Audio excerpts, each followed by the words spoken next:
Hello friends, welcome back on impulse union education. मैं हूं मोनिका और आज हम डिस्कस करने वाले हैं एक बहुत ही फेमस बस के बारे में, that is India versus Bharat.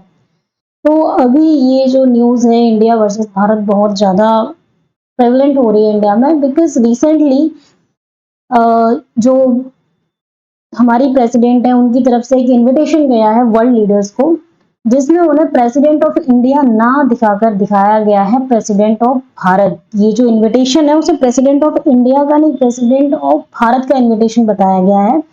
आपको पता होगा कि G20 समिट होने वाला है, वर्ल्ड लीडर समिट होने वाला है फाइनल। ये मैंने अपनी प्रीवियस वीडियो में भी बताया है और ये 9 to 10 सितंबर तक ही होगा। यहाँ पर हमें बड़े बड़े जो वर्ल्ड लीडर्स है वो देखने के लिए मिलेंगे। तो इन्हें डिनर पर इनवाइट जब किया गया, यानी कि इनविटेशन जब भेजा गया, तो उसमें प्रेसिडेंट ऑफ भारत मेंशन किया गया। और रिसेंटली एक और न्यूज सामने निकल के आती है कि एक स्पेशल सेशन ऑफ पार्लियामेंट समन किया गया है, जिसका कोई भी टॉपिक अभी डिफाइन नहीं है और इसकी जो डेट है 18 से 22 ऑफ सितंबर है। तो ये माना जा रहा है कि इसमें इंडिया का नेम हम भारत कर देंगे, तो अब हम इंडिया यूज नहीं करेंगे, ऐसा बोला जा रहा है। हो सकता है इस सेशन में इस बात को उठाया जाए और ये रिकॉग्नाइज कर लिया जाए भारत। अब एक बात मैं बता दूं, अगर मैं इंडिया और भारत की बात करूं तो ये दोनों ही कॉन्स्टिट्यूशन में मेंशन है। आपको पता होगा अंडर आर्टिकल 1, जो इंडियन कॉन्स्टिट्यूशन है, अंडर आर्टिकल 1 ये मेंशन है, India that is Bharat shall be the union of states. तो पहले हम ये देखते हैं कि जब ये कॉन्स्टिट्यूशन में मेंशन है, तो हम ये देखते हैं कि भारत वर्ड इस जो ये आर्टिकल है इसमें आया कैसे है, और है भी तो हम चेंज क्यों कर रहे हैं, क्यों हम चेंज करना चाहते हैं। ठीक है, फिर हम देखेंगे इसके इम्पैक्ट्स क्या क्या होंगे एंड देन हम देखेंगे कि किन कंट्रियों ने अभी तक अपने नेम चेंज कर दिए हैं। तो मैं बात करूं भारत शब्द की, तो भारत जो शब्द है वो इनिशियली जो कॉन्स्टिट्यूशनल फर्स्ट ड्राफ्ट था, यानी कि इंडियन कॉन्स्टिट्यूशन का जो पहला ड्राफ्ट था, उसमें भारत कहीं भी मेंशन नहीं था।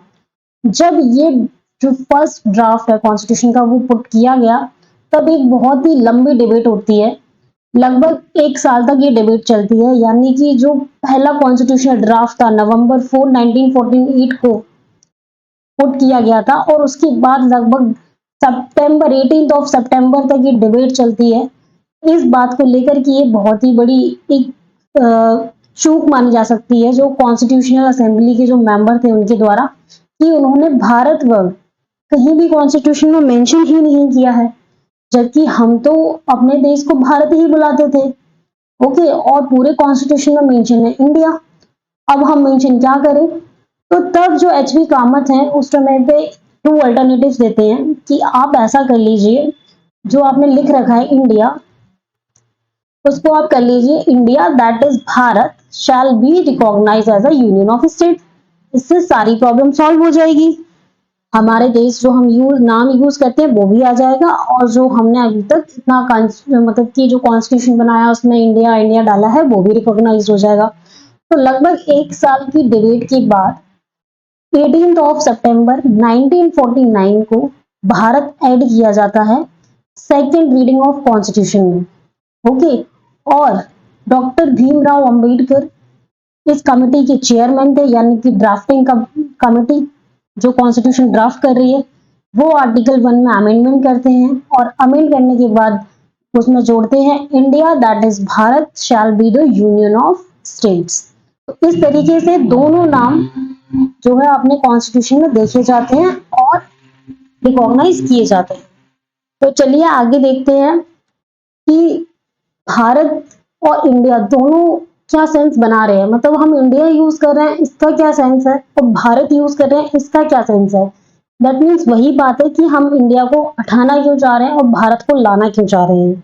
ओके, तो इंडिया की अगर मैं बात करूं, इंडिया हमारा कोई ऐसा कोई मतलब इसके कल्चर, हमारी कल्चर में इंडिया आपको देखने के लिए नहीं मिलेगा कि इस वर्ड से हमारा कोई कल्चर रिलेट हो रहा हो, या हमें कोई सेंस देखने के लिए नहीं मिलता है इसका।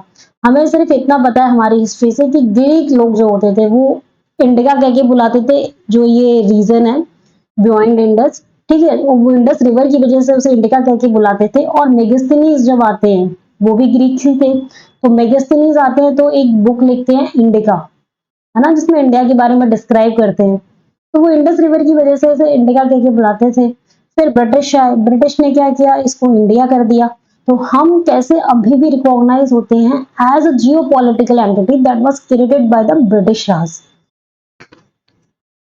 तो इसीलिए हम इस नाम को चेंज करना चाहते हैं, क्योंकि इसमें कोई कल्चर नहीं, कोई इसका सेंस नहीं बन रहा है। हम रिकॉग्नाइज हो रहे हैं वर्ल्ड में कि हमें ये नाम दिया गया है किनके द्वारा, ब्रिटिश के द्वारा। हमारा अपना कोई पहचान नहीं है क्या, या कोई हमारा नाम नहीं है, तो इसीलिए हम इस नेम को चेंज करना चाह रहे हैं। अब हम देखते हैं भारत के रिस्पेक्ट में कि भारत कहाँ कहाँ डिफाइन किया गया है हमारी हिस्ट्री में, हमारे वेद्स में, पुराण्स में। ओके, मैं बात करूं भारत शब्द की कि भारत क्यों नाम रखा गया, ये जो ज्योग्राफिकल एंटिटी है उसका नाम भारत क्यों रखा गया। तो ये एविडेंस मेंशन है हमारे सबसे पहले वेद और सबसे ओल्डेस्ट वेद ऋग्वेद में, जो हमें बताता है इंडियन हिस्ट्री का एंशियंट बैटल, यानी कि 10 king battles, that is 10 Rajan war, जो कि अर्लीस्ट बैटल माना जाता है इन इंडियन एंशियंट हिस्ट्री। तो ये जो बैटल हुआ था, ये भारत क्लैन, जो रूलिंग क्लैन थे, वर्सेस त्रिस्तु के बीच में हुआ था। और इसमें जो विनर थे वो भारत ट्राइब थी, इसीलिए ये जो ज्योग्राफिकल एंटिटी है उसका नाम भारतवर्ष दिया गया था, और इसीलिए इसे भारत बोला जाता है। फिर दूसरा जो एविडेंस है जहां पर ये मेंशन है कि क्यों भारत बोला जाता है, वो ये है कि जो दशरथ थे, दशरथ जी थे, यानी कि जो राम जी के जो पिता थे, जब राम जी वनवास गए थे तो उनके छोटे भाई भरत, जो कि दशरथ की सबसे फेवरेट क्वीन केकई के पुत्र थे, वो एक आइडियल सन माने जाते हैं, क्योंकि जब राम जी वनवास गए थे तो उन्होंने कोई भी गद्दी नहीं ली थी, जो कि केकई जो माँ थी इनकी, वो ये चाहती थी कि ये गद्दी इनहेरिट करे जो भरत थे, लेकिन उन्होंने मना कर दिया था। और 14 साल तक राम जी का वेट किया। हालांकि इस पूरे टाइम में इन्होंने पूरा जो राज्य था वो संभाला था, लेकिन कभी भी जो है इनकी जो, जिसे बोलते हैं ना, एक नीयत, वो बिगड़ी नहीं। तो ये बहुत ही आइडियल सन माने गए और इनके नाम पर ही इस ज्योग्राफिकल एंटिटी का नाम भारत दिया गया। तो जो एविडेंस है जहां पर ये एम्बेडेड है कि क्यों इस ज्योग्राफिकल एंटिटी को भारत बोला जाता है, तो ये मेंशन है महाभारत में, जो कि व्यास जी के द्वारा लिखी गई है। तो इसमें ये बताया गया है कि जो शकुंतला थी, उनके जो पुत्र थे उनका नाम भारत था, इसीलिए भारत इस ज्योग्राफिकल एरिया को बोला जाता है। प्लस इसका जो ओरिजिन है, यानी कि जो भारत वर्ड का ओरिजिन है, वो जैन जो रिलीजन है उसमें भी माना जाता है।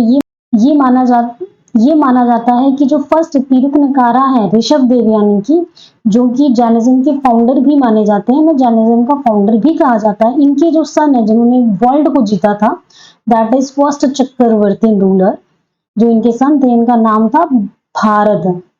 तो इसीलिए इस ज्योग्राफिकल एरिया को भारत बोला जाता है। अब हम बात करते हैं एटमोलॉजी के बारे में। मतलब भारत जो वर्ल्ड है ना, उसके अपने सेंस निकाले गए हैं हिस्ट्री को रीडिंग करके।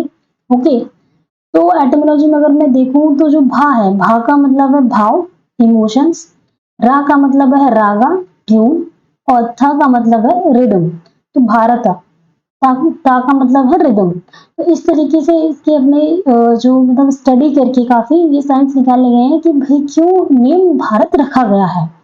फिर जो दूसरा सेंस जो निकल के आता है वो ये है कि भा का मतलब है लाइट, और रथ का मतलब है सीकिंग, अभी सीख रहे हैं, ठीक है। तो इस तरीके से यहाँ पर भारत जो वर्ड है उसके मतलब निकाले गए हैं, और एक सेंस दिया गया है कि क्यों हम अपने देश को इस नाम से बोलते हैं।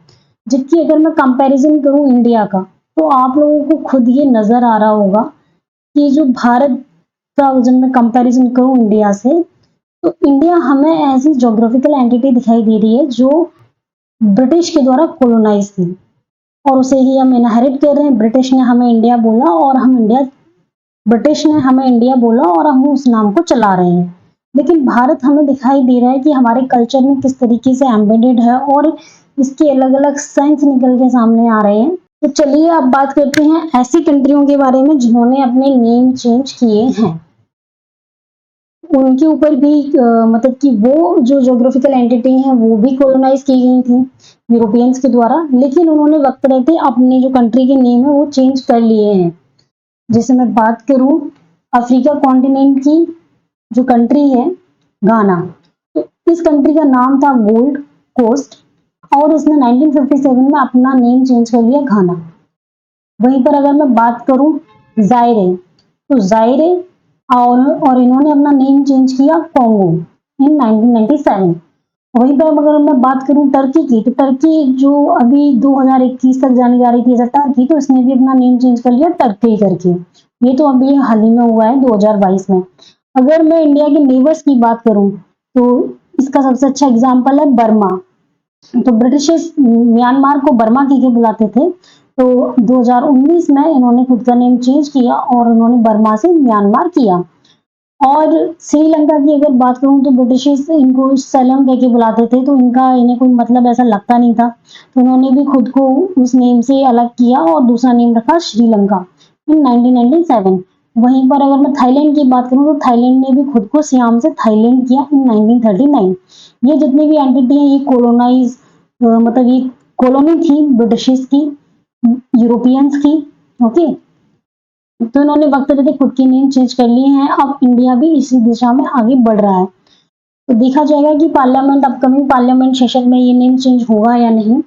अगर मैं इसके इम्पैक्ट्स की बात करूं तो इम्पैक्ट्स ये होंगे कि जो जैसे कि आईआईटी है, अभी हम बोलते हैं इंडियन इंस्टीट्यूट ऑफ टेक्नोलॉजी, वहीं पर ये हो जाएगा बीआईटी। बीआईटी यानी कि Bharat institute of technology. Okay, जैसे कि कॉन्स्टिट्यूशन ऑफ इंडिया है, तो इंडिया की जगह हो जाएगा कॉन्स्टिट्यूशन ऑफ भारत। जिस तरीके से जो प्रेसिडेंट द्रौपदी मुर्मू का जो इनविटेशन था वर्ल्ड लीडर्स को गया था 9 और 10 सितंबर के लिए डिनर करने के लिए, जिसमें लिखा था प्रेसिडेंट ऑफ भारत। तो इसी तरीके से चीजें चेंज होंगी और हमें भी हैबिट डालनी पड़ेगी ओके, इंडिया की जगह भारत यूज करने की। ये इम्पैक्ट हमें दिखाई देंगे। हाँ, जो ऑर्गेनाइजेशंस हैं बन चुकी हैं जिनके नेम हो चुकी हैं रजिस्टर, ओके, तो उन्हें भी अपने नेम चेंज करने पड़ेंगे। देखा जाएगा क्या रूल्स निकलते हैं और कि कहाँ तक चेंज लाने की जरूरत है और कहाँ से क्या नाम चेंज किए जाएंगे, तो ये देखा जाएगा जब ये फाइनल किया जाएगा स्पेशल सेशन में कि चेंज हो रहा है या नहीं। तो आप लोग अपना कमेंट्स जरूर देना कि क्या हमें इंडिया और भारत दोनों लेके चलना चाहिए जैसा हम अभी लेके चल रहे थे, या हमें सिर्फ भारत लेके चलना चाहिए। ओके, तो ये मुझे कमेंट सेक्शन में जरूर बताना क्या हमें दोनों लेके चलने चाहिए या सिर्फ भारत लेके चलना चाहिए।